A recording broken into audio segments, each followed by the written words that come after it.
taking you a step by step on how to make your baby pap.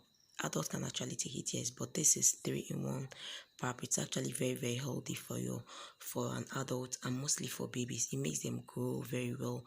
Like people are actually me asking me what I usually make for my baby. This it's today I'm spilling the secret on what I've been giving my baby. I make them myself and I add just 3 ingredients to it. So hey, come on with me as we make this 3-in-1 brown pap.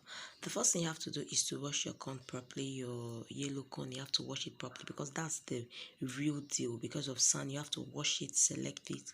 Then the next thing you have to do is to wash your guinea corn. You have to wash it thoroughly. There is no making of pap without washing your corn thoroughly. You have to take your time and wash it. As you can see, it's very, very dirty. Like it's the way it's been processed because they actually pour it on the floor. So you have to wash it very, very well. CJ will not even allow me to do a video in peace. He will just keep scattering the whole place. Well, what can I do? That's a mom without the help. So you have to wash CJ, come out from there. Make sure you use your sieve to select it properly. Select it one after the other. After washing them, you see I've washed it like 3 or 4 times now and it's still producing a lot of dirt, so you have to sieve them.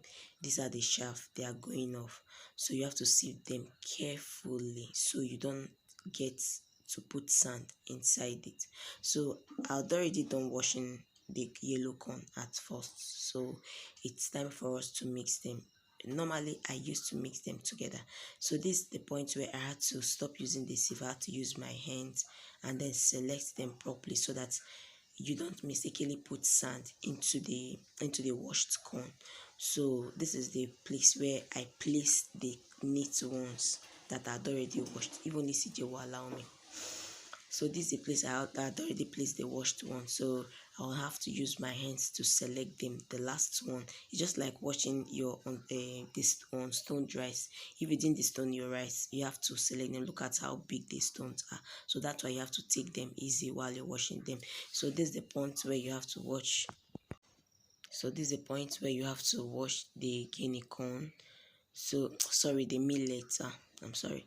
That's the point where you have to wash the millet. You see the dust that is coming, so you have to put a lot of water.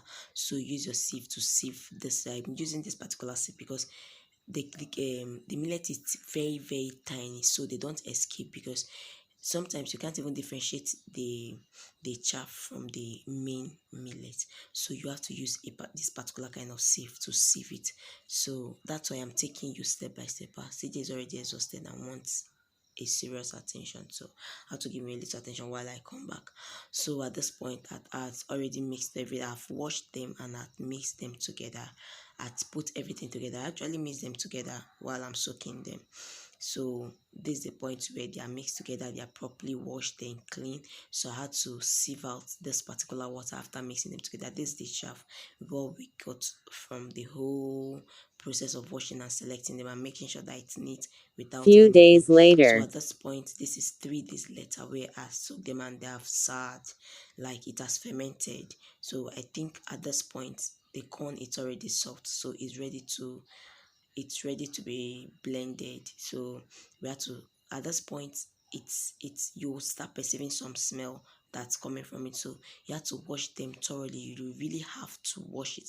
At this point I'm trying to check if it's already soft, so you have to really, really wash it very well, because you have, if you don't wash it properly, the smell, like the taste of the sour taste is going to follow you till when you're done making the pap, and you're going to start. That's why when you buy pap actually outside, you have to see that you have to perceive some smell. So it's actually smell, like it smells. Sometimes you can't even drink it without perceiving this particular kind of sour smell. So but when you wash it very, very well, no mercy for water, no mercy for water, wash it thoroughly so that every smell will just go off. So at this point, after I'm done washing, I had to start taking them to the grinder where they will have to grind it. I wouldn't want to take the risk of blending it in my blender, because I can't even just take that risk. So I had to take them far away where they have to blend it, though not really far, just behind where we stay. And then I had to rush because CJ, I had to rush early that morning. This was around, let me say, 6 to 7. I had to go So at this point you have to get your cotton. This is a cotton, this is like a chiffon net where you have to sieve from. So at this point, while you're sieving, you get your bowl, you get your bucket of water where you will be fetching, because everything has to just be close. So you have to get your net, you tie it. You see the way I just tied them. When you tie it on that bowl, on the big bowl, you have to scoop. You start scooping from the blended corn. I couldn't film where I went to blend it, because where I actually wanted to blend from, it was not the exact place I went to. So I got a bit frustrated, so I had to go far, and I lost concentration on filming it. So at this point, you will sieve it properly, and then this is what we got at the end of sieving it and taking out all the dust. You have the chaff. So while you're washing them, you have to make sure that the chaff is properly this so you just make sure you separate the chaff properly from the main pap. So at this point we are done. We had to pour them into a bowl that has a cover, so you just save them there.